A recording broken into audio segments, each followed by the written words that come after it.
Excuse me, sir. The charge card company declined the charge. That's impossible. I don't have a credit limit. Just run it through again. It's always our practice to run it through again, but they declined.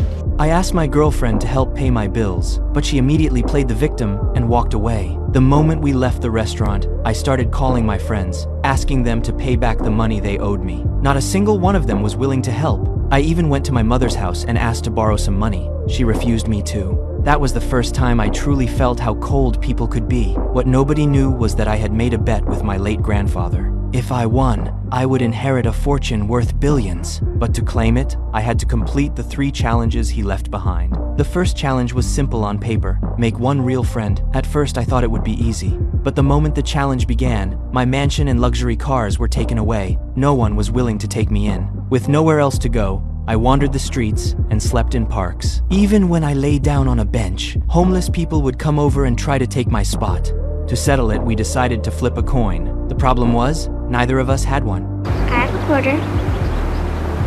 Thanks. So I tossed a coin into the air. This homeless man suddenly grabbed it and took off running. That's when I realized I'd been tricked. Just then, a little girl's mother came over and pulled her away. I called out to them instinctively.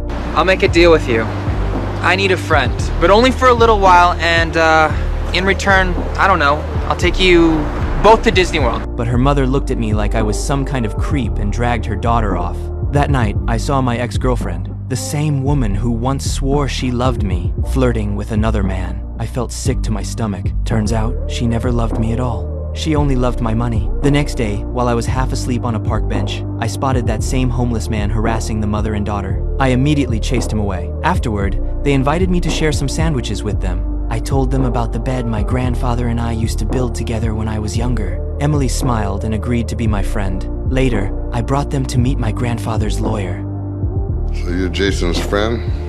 Yes, I am. True friend? Absolutely. Pinky promise.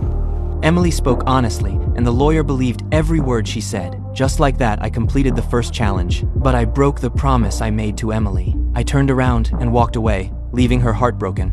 Then, the lawyer handed me an envelope and told me it was time for the second challenge. Inside was a stack of cash. My grandfather's instructions were simple: use the money to help someone in need. I went back to the park, planning to help that homeless man. But the moment he saw me, he ran. In his hurry, he left behind a bag. When I opened it, I froze. The bag belonged to Emily's mother. Inside were piles of unpaid hospital bills. Using the address on the paperwork, I went straight to the hospital. When I reached the room and looked through the doorway, I saw a wig sitting beside the bed, and Emily lying there with her head completely shaved.